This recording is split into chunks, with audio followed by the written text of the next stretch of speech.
Hello everyone, I just hope you are liking this. Okay, the next thing which I want to tell you is about the quick access toolbar. So this is the ribbon where we have all the elements, that is file, home, insert, design, transition, animation, slideshow, and all these things are available here. But what does this mean? You have autosave on or off. You can save it automatically. You can just on it or off it. Fine. The next thing is the save part. You want to save something, you want to do undo, or you want to redo, or you can have start from beginning, that is your slideshow. This is the option for the slideshow. The next option is there is a drop down button. This is customizing your quick access toolbar. Yes, just select this and you will get all these options. So what is available here? You have save option, you have undo, redo, start from beginning. But if you want to have something else here on this toolbar, you can just select that, just have the right button on it, that is tick button on it, and that will be available here. For example, if I just want to have a open window pane here, see I got the open window here. Again, if I need something else, you can just go to the more commands and you will be provided with all the commands which are available on the quick access toolbar. Now there are lots of options which you can have here. So select anything which you want again and again in your presentation, but that is not available on the ribbon or the access toolbar. For example, if I need to have group command, format shape command, or format painter, which is not available here. So I can have the format painter, just click here, add, and that will be added here. Press OK and I got the format painter command too. So in this way you can add many things through your customizing your access toolbar, and you will have all these things here. Fine. The next thing is which I'm going to explain is that is slideshow tricks. Fine.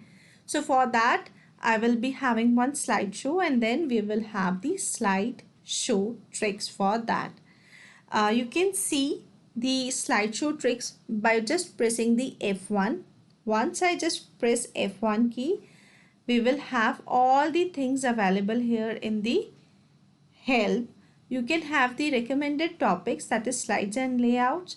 What are the design for your slides? Which keyboard shortcuts you can have for the PowerPoint presentation, or using keyboard shortcuts to deliver your PowerPoint presentation. So there are the various options which are available here.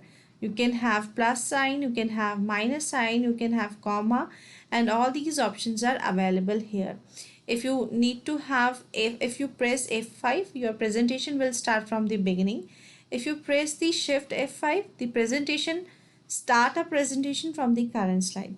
For that we have to go to the slideshow and then we will run, suppose we have to go to the slideshow and then we run from the current slide. But if you want it directly, you can use this option, that is shift plus F5. If you want the start the presentation in the presentation viewer, then you can have alt F5. The PowerPoint versions 2007 and 2010, in that it is not available. If you perform the next animation or advance to the next slide, you can have N, enter, page down, right arrow key, down arrow key, or a space bar. So you can have all these options for the next animation in the slide. If you want to perform the previous animation, you can have P, or you can use page up, left arrow key, up arrow key, or the backspace. If you want to hide the pointer and navigation buttons in your slideshow, you can have Control H. Display a black slide. If you press B, then it will display a black slide. And if you want to show anything using a cursor or your laser light, you can have that. If you have W, then it means display a blank white slide or return to the presentation from the blank white slide. You can have comma. If you want to stop or restart an automatic presentation is, and to end the presentation just press escape. So these are the following options which are available when you are having your slideshow. So in the next tutorial, I'm going to show one of my presentation, and then we will have following key points, following shortcuts which can be used when you are having your slideshow during your classes. Stay tuned.